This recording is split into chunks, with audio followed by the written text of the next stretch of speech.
ମନ୍ତ୍ରୀ କହନ୍ତୁ କଳା ବଜାର କାହିଁକି ହଉଛି ଏବଂ କଣ ପାଇଁ ହଉଛି ଆଉ ତାକୁ କଣ୍ଟ୍ରୋଲ କରିବ କିଏ? ସୁଧାକର ବାବୁ, ଏଇ ଯୋଉ ବର୍ତ୍ତମାନ ସମୟରେ କେତେ ଟଙ୍କାରେ ଆଳୁ ବିକ୍ରି ହଉଛି ଓଡିଶାରେ? ଦେଖନ୍ତୁ ପାଇକାରୀ ଦର 3000 ରୁ 3200 ଟଙ୍କା ଆଳୁର ରେଟ୍ ଅଛି ଆଜ୍ଞା ଏବେ। କିନ୍ତୁ ଖୋଲା ବଜାରରେ 40 ଟଙ୍କାରୁ ଧରିକି 55 ଟଙ୍କା ପର୍ଯ୍ୟନ୍ତ ବିକ୍ରି ହଉଛନ୍ତି ଶୁଣିବାକୁ ମିଳୁଛି। ମୁଁ ତ ବଜାରକୁ ଯାଇନି, କିନ୍ତୁ ଆପଣମାନଙ୍କର ମିଡିଆ ବନ୍ଧୁ ମାନେ କହୁଛନ୍ତି 40 ରୁ 55 ଟଙ୍କା ପର୍ଯ୍ୟନ୍ତ ବିକ୍ରି ହଉଛି। ତ ବର୍ତ୍ତମାନ ବ୍ୟବସାୟୀ ମାନେ ସୁଯୋଗ ନେଇକରି ଏଭଳି ବ୍ଲାକ୍ ମାର୍କେଟିଂ କରୁଛନ୍ତି କି କଳା ବଜାରୀ? ବ୍ୟବସାୟୀ ମାନେ କୌଣସି ସୁଯୋଗ ହାତଛଡା କରନ୍ତୁନି। ଆପଣମାନଙ୍କର ଟିକେ ଦୃଷ୍ଟିକୋଣକୁ ପରିବର୍ତ୍ତନ କରିବା ଦରକାର। ଆକ୍ଚୁଆଲି କଥା ହଉଛି ଆମ ରାଜ୍ୟରେ ପ୍ରାୟ 14,50,000 ଟନ୍ ଆଳୁର ଦରକାର ଅଛି, କିନ୍ତୁ ଆମେ ମାତ୍ର ପ୍ରଡକ୍ସନ କରୁଛେ 70 ରୁ 80,000 ଟନ୍ ଆଳୁ ଆମର ଉତ୍ପାଦନ ହଉଛି ଆମ ରାଜ୍ୟରେ। ଆଉ ବାକି ସବୁ ଆଳୁ ଆମେ ବାହାର ରାଜ୍ୟର ଉପରେ ନିର୍ଭର କରୁଛେ, ବିଶେଷ କରି 90% ଇମ୍ପୋର୍ଟ ପାଇଁ ୱେଷ୍ଟବେଙ୍ଗଲ ଉପରେ ନିର୍ଭର କରୁଛେ। କିଛି ଆଳୁ ଆମେ ୟୁପିରୁ ଇମ୍ପୋର୍ଟ କରୁଛେ ସେତେବେଳେ କି ଅମଳ ସମୟରେ, ଯେତେବେଳେ ୱିଣ୍ଟର ସିଜନରେ। ବର୍ତ୍ତମାନ ୟୁପିରୁ ଇମ୍ପୋର୍ଟ କରିବାଟା ସମ୍ଭବପର ହଉନାହିଁ, କାରଣ ଏକ ତ ଭଡା ଅଧିକା ରହୁଛି। 5 ଦିନ ଧରି 4-5 ଦିନ ଲାଗୁଛି ୟୁପିରେ ଆଳୁ ଆସିବା ପାଇଁ ଭୁବନେଶ୍ୱର ଓଡିଶାର ବିଭିନ୍ନ ଜାଗାକୁ। ତ ସେଇ ସମୟରେ ଆଳୁର ପଚିଯିବାର ବହୁତ ସମ୍ଭାବନା ଥାଉଛି, ଯେହେତୁ ଗରମ ଆଉ ବର୍ଷା ଏ ଭିତରେ ଆଳୁ ପାଲ ଭିତରେ ରହି ପଚିଯିବାର ସମ୍ଭାବନା ବହୁତ ଥାଉଛି। ତେଣୁ ସେଇଟା ଆମ ପକ୍ଷରେ ସମ୍ଭବପର ହେଇପାରୁନି ବା ବ୍ୟବସାୟ ଉପଯୋଗୀ ହେଇପାରୁନି ୟୁପିରୁ ଆଣିବା। ଏବେ 4 ଦିନ ତଳେ ୱେଷ୍ଟବେଙ୍ଗଲ ଗଭର୍ଣ୍ଣମେଣ୍ଟ ସହିତ ୱେଷ୍ଟବେଙ୍ଗଲ ଯୋଉ ଷ୍ଟୋର ମାଲିକ, କୋଲ୍ଡ ଷ୍ଟୋର ମାଲିକଙ୍କର ତାଙ୍କ ଭିତରେ ଗୋଟେ ସମନ୍ୱୟର ଅଭାବ ରହିଲା। ତେଣୁ ୱେଷ୍ଟବେଙ୍ଗଲ କୋଲ୍ଡ ଷ୍ଟୋର ମାଲିକ ମାନେ କହିଲେ ଆମେ ବର୍ତ୍ତମାନ କୌଣସି ଆଡକୁ ଆଳୁ ପଠେଇବୁ ନାହିଁ। ତ 4 ଦିନ ହେଲା ଆଳୁର ବନ୍ଦ ଥିଲା। ଯାହା ହଉ ସେ ଗତକାଲି ସେମାନେ ୱେଷ୍ଟବେଙ୍ଗଲର ସରକାର ୱେଷ୍ଟବେଙ୍ଗଲ କୋଲ୍ଡ ଷ୍ଟୋର ମାଲିକ ଆସୋସିଏସନ ଭିତରେ ଆଲୋଚନା ହେଲା ଏବଂ ସେ ଯୋଉ ସମସ୍ୟା ଥିଲା ତାଙ୍କର ସମାଧାନ ହେଲା। ସେମାନେ ଓଡିଶାକୁ ମଧ୍ୟ 100 ରୁ ଉର୍ଦ୍ଧ୍ୱ ଗାଡି ଆଳୁ ଲୋଡ କରିଥିଲେ।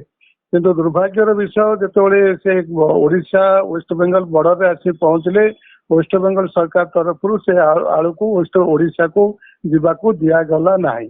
ଏ ଖବର ଆମେ ସରକାରଙ୍କୁ ମଧ୍ୟ ସୂଚିତ କରେଇ ଦେଇଛୁ ଏବଂ ମନ୍ତ୍ରୀ ମହୋଦୟ ମଧ୍ୟ ଆଜି ଆଇଗିଣି ଆସିଥିଲେ। ସେମାନେ ମଧ୍ୟ ବିଭିନ୍ନ କୋଲ୍ଡ ଷ୍ଟୋରକୁ ଦେଖିଲେ। ଆମ ପାଖରେ ବର୍ତ୍ତମାନ 25,000 ଟନ୍ ଆଳୁ ଓଡିଶାରେ ମହଜୁଦ ଅଛି। ଆଉ ଡେଲି 4,500 ରୁ 5,000 ଟନ୍ ଆଳୁ ଆମକୁ ଦରକାର ହଉଛି। ଯଦି ସେମିତି ଦେଖାଯାଏ ତାହେଲେ 5 ଦିନ ପାଇଁ ଆମ ପାଖରେ ଷ୍ଟକ୍ ମହଜୁଦ ଅଛି। ତ ମୁଁ ରାଜ୍ୟ ସରକାରଙ୍କୁ ଆପଣଙ୍କ ମାଧ୍ୟମରେ ଅନୁରୋଧ କରିବାକୁ ଚାହିଁବି, ରାଜ୍ୟ ସରକାର ଯୋଉ 100 ରୁ ଉର୍ଦ୍ଧ୍ୱ ଗାଡି ବର୍ଡର ଉପରେ ଠିଆ ହେଇଛି, ତାକୁ ଯେତେ ଶୀଘ୍ର ତାକୁ ଡେଷ୍ଟିନେସନରେ ପହଞ୍ଚିବା ପାଇଁ ଆଶୁ ସମାଜ ବ୍ୟବସ୍ଥା କଲେ ବହୁତ ଲୋକ ଉପକୃତ ହେବେ। ଦ୍ୱିତୀୟ କଥା, ଯୋଉଟା ଆପଣମାନଙ୍କ ମାଧ୍ୟମରେ ଆମେ ଶୁଣିବାକୁ ପାଉଛୁ, ମନ୍ତ୍ରୀ କହୁଛନ୍ତି ଆମେ ୟୁପିରୁ ଆଳୁ ଆଣିବା ପାଇଁ। ୟୁପିରୁ ଯଦି ସରକାର ଆଳୁ ଆଣିବେ ଆମର କହିବାର କିଛି ନାହିଁ। ସରକାରଙ୍କୁ ଆମେ ସାଧୁବାଦ ଦେବୁ, ସେମାନେ ଆମକୁ ଦେବେ, ଯୋଉ ରେଟ୍ରେ ଦେବେ, ଯୋଉ ରେଟ୍ରେ ବିକ୍ରି କରିବାକୁ କହିବେ ଆମେ ସେଇ ରେଟ୍ରେ ମଧ୍ୟ ବିକ୍ରି କରିବା ପାଇଁ ପ୍ରସ୍ତୁତ ଅଛୁ। ଏଥିରେ କୌଣସି କିଛି ଅସୁବିଧା ନାହିଁ।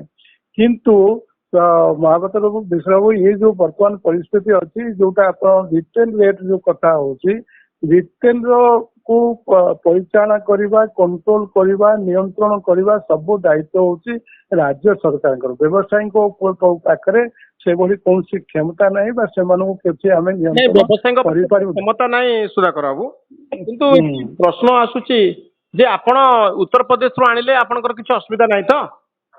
ଉତ୍ତରପ୍ରଦେଶରୁ ଆସିଲେ ଏ ଯୋଉ ଆଳୁ ପୋଚା ହବ ଆଉ ଯୋଉ ଆସିକିରି ପହଞ୍ଚିଲା ପରେ ଯୋଉ ଭଳି ପରିସ୍ଥିତିରେ ପହଞ୍ଚିବ, ସେ ବ୍ୟବସାୟିକ ଦୃଷ୍ଟିକୋଣରୁ ଆଦୌ ଗ୍ରହଣୀୟ ନୁହେଁ। ଯଦି ସରକାର ଆଣିବେ, ସରକାର ଯାହା ପୋଚା ହବ ଯଦି ତାକୁ ସହାୟ କରିବା ପାଇଁ ସରକାର ସମର୍ଥ ହେବେ, ତାହେଲେ ଆମର କିଛି କହିବାର ନାହିଁ। ଆମେ ବିକ୍ରି କରିବା ପାଇଁ ଆପଣ ମାନେ ଯୋଉମାନେ ଆଳୁ ବ୍ୟବସାୟ କରୁଛନ୍ତି ସେମାନେ ପଶ୍ଚିମବଙ୍ଗରୁ ଆଣିପାରୁନାହାନ୍ତି, ଉତ୍ତରପ୍ରଦେଶ ଆଣିପାରୁନାହାନ୍ତି। ଏଇଥିପାଇଁ ଆମର ସେମାନଙ୍କ ସହିତ ସବୁଦିନେ ସମନ୍ୱୟ ରହୁଛି, କଥାବାର୍ତ୍ତା ହଉଛି। କିନ୍ତୁ ସେଇଠି ଆଳୁ ଆଣିଲା ପରେ ଏଇଠି ପହଞ୍ଚିଲା ବେଳକୁ ପ୍ରାୟ 10 ରୁ 15% ଆଳୁ ପଚି ଯାଉଛି। ତ ଏଇ ଯୋଉ ପଚା ସଢା ହଉଛି ତାର କଷ୍ଟ ମଧ୍ୟ ଯଦି ଆମେ ଆଡ୍ କରିବା, ଆଳୁର ରେଟ୍ ୱେଷ୍ଟବେଙ୍ଗଲଠୁ ଅଧିକା ରେଟ୍ ପଡିବ। ତେଣୁ ଯେତେ ଦିନ ପର୍ଯ୍ୟନ୍ତ ୱେଷ୍ଟବେଙ୍ଗଲରୁ ଆଳୁ ଆସୁଥିଲା, ସେତେବେଳେ ଆମେ ୟୁପି ଆଳୁକୁ ଆଣିବା ପାଇଁ ଆମେ ଆଦୌ ସମ୍ଭବ ହଉନଥିଲା।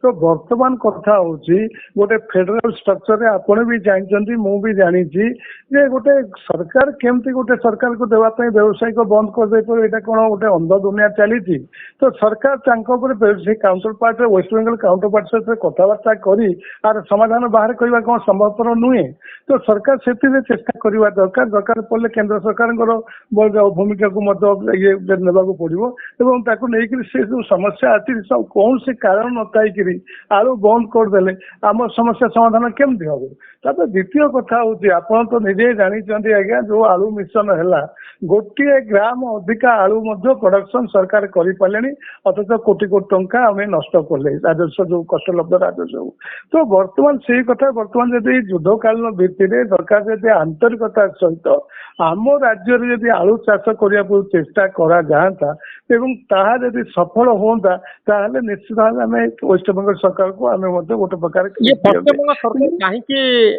ଓଡିଶାକୁ ଆଳୁ ଦେବା ପାଇଁ ରାଜି ହଉନାହାନ୍ତି ଆର କାରଣ କଣ ହେଇପାରେ ରାଜନୈତିକ କାରଣ ମୁଁ ଯେତିକି ସମ୍ଭବ ମୋର ଯାହା ବିଚାର ବୁଦ୍ଧି ରାଜନୈତିକ କାରଣ ଯୋଗୁଁ ଏ ପ୍ରକାର ହେଇଥାଇପାରେ ବୋଲି ମୁଁ ଭାବୁଛି ଆଜ୍ଞା ହଁ ଇଏ ବର୍ତ୍ତମାନ ସମୟରେ 5 ଦିନ ପର୍ଯ୍ୟନ୍ତ ଓଡିଶାରେ ରେଟ୍ ବଢିବା କଥା ନୁହେଁ ଦେଖନ୍ତୁ ଆମେ ଯଦି ସବୁ କୋଲ୍ଡ ଷ୍ଟୋରରୁ ଖାଲି କରିଦେବା ତାହେଲେ ସେମିତି ସବୁ ବ୍ୟବସାୟୀ ମାନେ ଖାଲି କରିଦେବେ ବୋଲି ଠିକ ନାହିଁ ଆମର ଯୋଉ ରିକ୍ୱାରମେଣ୍ଟ ଅଛି ତାକୁ ସରକାରଙ୍କର ସହାୟତାରେ କୋଲ୍ଡ ଷ୍ଟୋରରୁ ଯଦି ବିକ୍ରି କରିବା କଥା ବିକ୍ରି କରିଦେଇ ପାରିବେ ରେଟ୍ କିଛି ବଢିବାର କିଛି ନାହିଁ ତାପରେ ଯୋଉ ବି ରେଟ୍ ଏବେ ଉପଲବ୍ଧ ହଉଛି ରିଟେଲ ରେଟ୍ରେ ତା ମାତ୍ରାଧିକ ରେଟ୍ ଯୋଗୁଁ ଆଜି ଆପଣ ଏ ପ୍ରଶ୍ନ ପଚାରୁଛନ୍ତି ରିଟେଲକୁ କଣ୍ଟ୍ରୋଲ ନିୟନ୍ତ୍ରିତ କରିବା ଦାୟିତ୍ୱ ହଉଛି ସରକାରଙ୍କର ସରକାର କେମିତି କଣ କରିବେ ସରକାର ସେଥିପାଇଁ ମେକାନିଜମ ଏବେ ଆମେ 10 ଦିନ ତଳେ ମୁଁ ଯୋଗାଣ ବିଭାଗ ମନ୍ତ୍ରୀଙ୍କ ସହିତ ମଧ୍ୟ ବିଭିନ୍ନ ବିଷୟରେ ଆଲୋଚନା କରିଥିଲି ଏବଂ ସେଥିରେ ମଧ୍ୟ କୌଣସି ଅନେକ ପ୍ରସ୍ତାବ ଯୋଉ ଉପଯୋଗୀ ପ୍ରସ୍ତାବ ଦିଆଯାଇଥିଲା ଗୋଟେ ଦିନ ଥିଲା ଯେ ଓଡିଶା ସର୍ବଭାରତୀୟ ସ୍ତରରେ ପରିବା ଉତ୍ପାଦନରେ ମାନେ ଦ୍ୱିତୀୟ ପୋଜିସନ ଥିଲା 1970 ସୁଧାକର ବାବୁ ଆଳୁ ମିଶନ ଆପଣଙ୍କୁ କିଛି ବେନିଫିଟ ଦେଇଛି ନା ନାଇଁ ବ୍ୟବସାୟୀ ମାନଙ୍କ ପାଇଁ ଯୋଗାଣ ନାଇଁ ବ୍ୟବସାୟୀ ମାନଙ୍କ ପାଇଁ କ୍ଷତି ଦେଇଛି ବ୍ୟବସାୟୀ ପାଇଁ ବେନିଫିଟ କିଛି ଦେଇନି ଆପଣ ଯଦି ଲାଭ କରେଇ ଦିଅନ୍ତେ ତାହେଲେ ବ୍ୟବସାୟୀ ମାନେ ଆପଣଙ୍କ ପାଖରେ ଉପକୃତ ରହନ୍ତେ ତ ଆଳୁ ମିଶନ କଣ ଇମ୍ପାକ୍ଟ ରହିଲା ଦେଖନ୍ତୁ ଯେକୌଣସି ଯୋଜନା ଯୋଉମାନେ ପକ୍ଷଭୂତ ଅଛି ସେମାନଙ୍କୁ ଯଦି ସମସ୍ତଙ୍କୁ ନ ନେଇକିରି ଆମେ ଯୋଜନା କରିବା ତାହେଲେ ସେ କେବେ ହେଲେ ସଫଳ ହେବ ନାହିଁ ଏଥିରେ ବ୍ୟବସାୟୀକୁ ନେବା କଥା କୃଷକକୁ ନେବା କଥା ଖାଲି ପ୍ରଶାସନିକ ସ୍ତରରେ ଆମେ ଯଦି ବସିକିରି ଆମେ ଯୋଜନା କରିଦେବା ଆମ ପାଖରେ ପଇସା ଅଛି ବୋଲିକିରି ଆମେ ସମସ୍ତଙ୍କୁ ହେୟ ମନ କରିବା ତାହେଲେ ସେ ସମସ୍ତେ ଯୋଜନା କେବେ ସଫଳ ହେବ ନାହିଁ ରାଜ୍ୟ ସରକାରଙ୍କର ସେଇଆ ସମସ୍ୟା ହେଲା ରାଜ୍ୟ ସରକାର କାହାକୁ ବି ବିଶ୍ୱାସକୁ ନେଲେ ନାହିଁ ପ୍ରଶାସନିକ ସ୍ତରରେ ଗୋଟେ କମିଟି କରି ସେମାନେ ତାଙ୍କର ଆଳୁ ଚାଷ କେମିତି ହବ ତା ଉପରେ ପ୍ରୟୋଗ କଲେ କିନ୍ତୁ ସେ ସଫଳ ହେଲାନି ବିଫଳ ହେଲା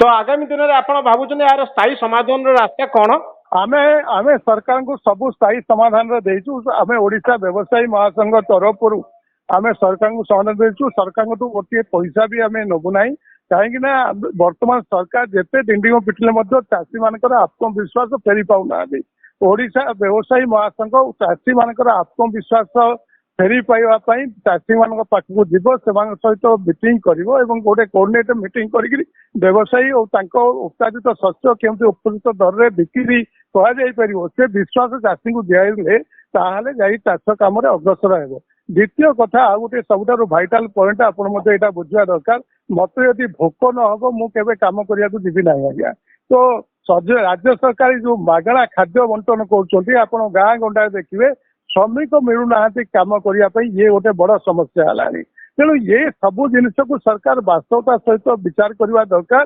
ସରକାର ଯୋଉ ମାଗଣା ଖାଦ୍ୟ ଯୋଜନା କରିଛନ୍ତି ଇଏ ଗୋଟେ ସରକାର ଲୋକଙ୍କର ରାଜ୍ୟର ଉନ୍ନତି ପରିବେଶରେ ଲୋକଙ୍କୁ ଅଳସୁଆ କରିବାରେ ସାହାଯ୍ୟ କରୁଛି ତେଣୁ ମୁଁ ଆପଣଙ୍କ ମାଧ୍ୟମରେ ସରକାରଙ୍କୁ ନିବେଦନ କରିବି ସରକାର ଗୋଟେ ଗଣତାନ୍ତ୍ରିକ ରାଷ୍ଟ୍ରରେ ଯୋଉମାନେ ସାମାଜିକ ସ୍ତରରେ ଅକ୍ଷମ ଯୋଉମାନେ ଶାରୀରିକ ସ୍ତରରେ ଅକ୍ଷମ ସେମାନଙ୍କୁ ମାଗଣା ଦିଅନ୍ତୁ ଯୋଉମାନେ ସୁସ୍ଥ ସବଳ ଅଛନ୍ତି ସେମାନଙ୍କୁ କେମିତି ବୃତ୍ତି ଦିଅନ୍ତୁ ସେମାନେ ସ୍ୱାଭିମାନର ସହିତ ବଞ୍ଚିବା କେମିତି ଶିଖାନ୍ତୁ ଯେମିତି କେମିତି ମାଗଣା ଖାଇକିରି ଏ ଭିଖାରୀ କଲଚର ନ ଆସୁ ଇଏ ଲାଷ୍ଟ କ୍ୱେଶ୍ଚନ ସୁଧାକର ବାବୁ ଇଏ ଯଦି ବ୍ୟବସାୟୀ ମାନେ କଳାବଜାରୀ କରନ୍ତି ଅଧିକ ଦରରେ ବିକନ୍ତି ତାଙ୍କ ବିରୁଦ୍ଧରେ ଯଦି କାର୍ଯ୍ୟାନୁଷ୍ଠାନ ହୁଏ ଆଳୁ ପାଇଁ କି ଆପଣଙ୍କର ବ୍ୟବସାୟୀ ସଂଘର କିଛି ଆପତ୍ତି ରହିବ ନାହିଁ ତ ନାଇଁ ଆମେ ତାକୁ ୱେଲକମ୍ କରୁଛୁ। ଯଦି କୌଣସି ଜାଗାରେ କୌଣସି ନିୟମ ବହିର୍ଭୂତ କୌଣସି ବ୍ୟବସାୟ କରୁଛି ତା ପ୍ରତି ସରକାର ଦୃଢ କାର୍ଯ୍ୟାନୁଷ୍ଠାନ ଗ୍ରହଣ କରନ୍ତୁ, ସେଥିରେ ଆମର କୌଣସି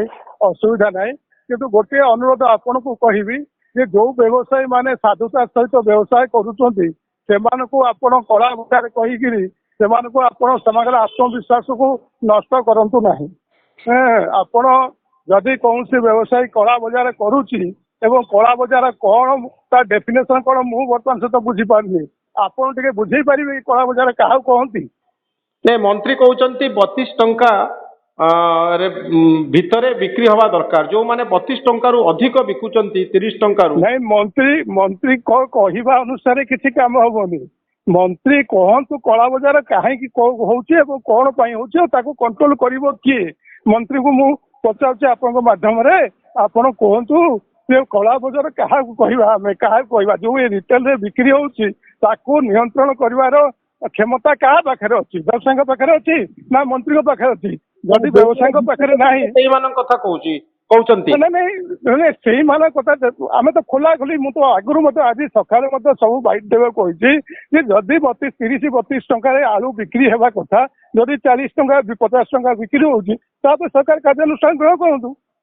ହଁ ନାଇଁ ସେଇଥିପାଇଁ ସେଇମାନଙ୍କୁ ଦଣ୍ଡ ଦେଲେ ଆପଣଙ୍କର କିଛି ଅସୁବିଧା ନାହିଁ ତ ବ୍ୟବସାୟୀ ନାଇଁ ମୋର କୌଣସି ଅସୁବିଧା ନାହିଁ। ଯଦି କୌଣସି ଲୋକ ପରିସ୍ଥିତିର ଫାଇଦା ଉଠଉଛି, ମୋର ବ୍ୟକ୍ତିଗତ କଥା ନୁହେଁ, ଓଡିଶା ବ୍ୟବସାୟୀ ମହାସଂଘର ମଧ୍ୟ କୌଣସି ପ୍ରକାର, ଓଡିଶା ବ୍ୟବସାୟୀ ମହାସଂଘ ସବୁବେଳେ ଓଡିଶା ଖାଉଟିଙ୍କ ସ୍ୱାର୍ଥ ପାଇଁ ଅଛି।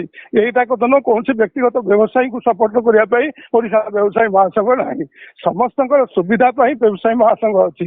ବ୍ୟବସାୟୀ ମହାସଂଘ ସବୁବେଳେ ଚେଷ୍ଟା କରୁଛି ଓଡିଶାରେ ଖାଉଟି କେମିତି ସୁଲଭ ମୂଲ୍ୟରେ ଉପଯୁକ୍ତ ମୂଲ୍ୟରେ ଉପଯୁକ୍ତ ଜିନିଷ ପାଇପାରିବ। ଆଉ ଆମେ କୌଣସି ଲୋକ ଯଦି ପରିସ୍ଥିତିର ଫାଇଦା ଉଠାଇବାକୁ ଚେଷ୍ଟା କରୁଛି, ହି ସୁଡ୍ ବି ପନିଶ। ଏଠାରେ ଅସୁବିଧା କଣ ଅଛି? ହଁ ବହୁତ ଧନ୍ୟବାଦ ସୁଧାକର ବାବୁ। ଧନ୍ୟବାଦ।